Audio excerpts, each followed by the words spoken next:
How's it going, guys? My name is Zach with the Movie Castle, and today we're going to be taking a look at Tales from the Darkside. This is Season 3, Episode 7, and this one's entitled Heretic. This episode came out November 9th, 1986, and this is actually the last episode of Disc 1 on this DVD box set. 2 more discs to get through, but hey, we're at the 1/3 point. Anyway, this episode is directed by Jerry Smith, written by Edithe Swensen, and stars Roberts Blossom and Bruce MacVittie. And this is about an art broker who deals in stolen art. He receives a crate with a very, very valuable painting on the inside. But this painting, it depicts a medieval scene of the Heretic, and the world of the painting is going to come to life, and the people in that world are going to try to get him to repent from his evil ways. And overall, I thought this episode was pretty good. A nice, pleasant surprise. Yeah, it's not the best thing ever. I don't know if it'll crack the top 5 for the season, but it works. It's pretty clever and different. First of all, at its core, this is a classic miser anthology horror tale. I mean, all the time, horror stories are full of grumpy, old, typically rich men, and they are mad at the world. You know, think like Scrooge, but in a horror setting. We see these all the time, and they have to either learn to repent or get their anthology horror comeuppance. And yeah, this is another one of their stories. But even though this is a staple of anthology horror, they do define this guy a little bit better than normal. They get to see a little bit more of his character, so I did like they did a little bit more work there. Although that being said, it's a 20-some-odd minute anthology horror episode with a 80s TV budget. It's not perfect, but we can see the effort. And also, there's tropes in this painting, you know, classic painting. There's tropes in this episode, classic anthology horror episode, but they're tropes that you don't necessarily see all the time. I mean, for example, it's a haunted painting. We've seen those before. They're really cool, but we don't see them as often as you think, you know. You usually get haunted books or haunted dolls. A haunted painting, a little bit on the rarer side, kind of like when we talked about Ursa Minor and I said we see haunted toys all the time, but hardly ever a haunted teddy bear. So it's, you know, it's a trope, but not one that's used all the time. But also that transporting elements from the painting come into real life, a sort of other world takes over. I mean, that's sort of a Jumanji-esque type of story, not as wacky and crazy as Jumanji, again, 80s TV budget, but this sort of Jumanji-esque concept, we're familiar with it, but it really doesn't happen as much as you think. So they're tropes, but they're sort of underutilized tropes, and it's something that, you know, I mean, tropes work for a reason. They're fun to see, and seeing one that you don't see all the time, I mean, that's a nice little surprise there. So even though it's not the best thing ever, it plays with stuff we don't see all the time, and it's, you know, a little bit more inventive. You know, you don't expect to see a Darkside episode with a medieval twist behind it, you know, so it's a little bit surprising, a little bit creative, and yeah, not the best thing ever, but solid, you know, and I really did like that. So yeah, definitely worth checking out. Without further ado, I want to dig into this episode a little bit deeper.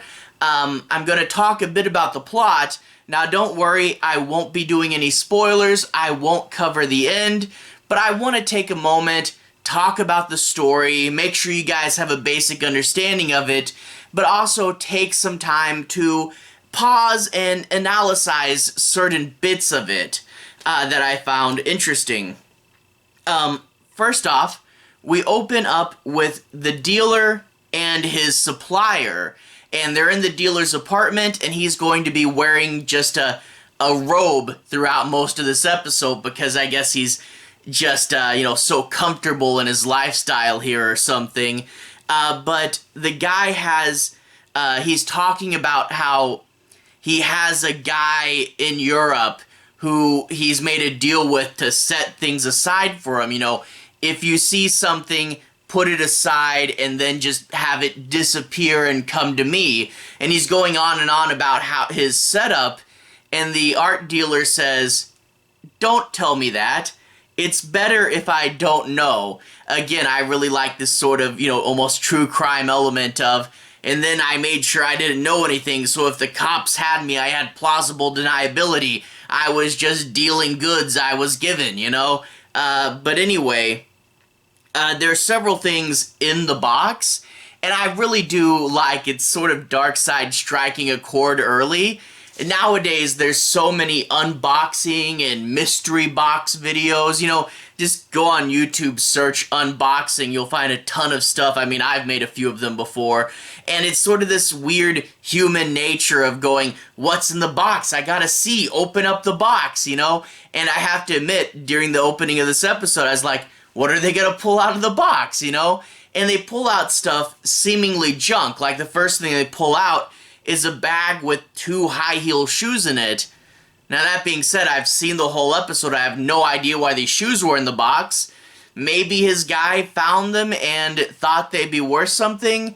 But that being said, the box is supposed to be full of art and historical pieces, so I don't know what value these shoes were. Maybe they were just a distraction in case the box had to be open. I don't know. But he's looking through, and it's primarily junk. One of the things in particular, the highlight, is they find a beggar's bowl. It's an actual ancient artifact. It would be worth something, but the dealer says, this isn't gonna fetch the numbers that I deal in. It's an artifact, but it's not worthy of my attention. So the box seems to be a dud, and the dealer is going to be trying to get his money, the art dealer is going to try to get his money back from his supplier, saying, I paid you 20 grand for this crate, it's not worth near that. And that's when the supplier looks at the box and sees that the bottom of the box isn't quite level with the floor. Good spatial awareness will lead you to finding hidden compartments. And he pulls up the bottom of the box and finds that they've hidden one more item. A painting depicting a heretic groveling on his knees and a monk offering him a bowl, an act of forgiveness. And it's an old tempera painting, and it looks to be of great value. This is the first thing in the whole box the guy has been excited over, and he says, this is it. You've struck it big. The crate's worth something now. And of course, trying to get his, when he says, oh, the crate's worth something, we do get the question, and they say it in the episode, if they knew how much the painting was worth, why did they sell it for such a low price? And if they didn't know how much the painting was worth, why did they bother to hide it so well at the bottom of the box? Whatever, move on, get profit, right? Anyway, seeing as how it is profitable, the other guy does try to squeeze more money out of the art dealer, and he says, no, I got to where I am in life by fighting off people, and you can't screw me over, but you need to work harder in the world, kid. I was where you are one day, or in the past. And the thing is, he gives a speech, I don't quite get it. You can't screw me over. The world tries to screw people over. Get better at screwing people over, but don't screw me over. I don't 100% get his lesson here, but I get the sentiment. But anyway, he doesn't, the supplier doesn't get any more money out of the art dealer, and next thing we know, the art dealer is alone in his apartment with the painting, when even though he's supposed to be alone, a mysterious monk just pops up out of nowhere. And the guy says, I'll call the police. And the monk says, you won't do that because you're a thief. Thieves do not like the police. And how does the monk know that? He knows more than he should. And he picks up the beggar's bowl. And yeah, if you guys are paying attention, they pulled a beggar's bowl out of the box. There's a beggar's bowl and a monk in the painting, and now the monk is in real life, and he's talking about the beggar's bowl. What he threw aside is trash, but he says this is actually an important historical document. There was a saint that rejected earthly possessions. He was poor, yet his beggar's bowl, by a miracle, would always have food in it. God provided for him and made sure this guy who had nothing always had something to eat. But of course, despite being a miraculous object that Indiana Jones would be looking for, the guy just threw it aside, not seeing its real worth. And the monk says, how can you be surrounded by so many beautiful things, all these works of art, and not understand their beauty and not be moved by them? And I really did like this element of the episode.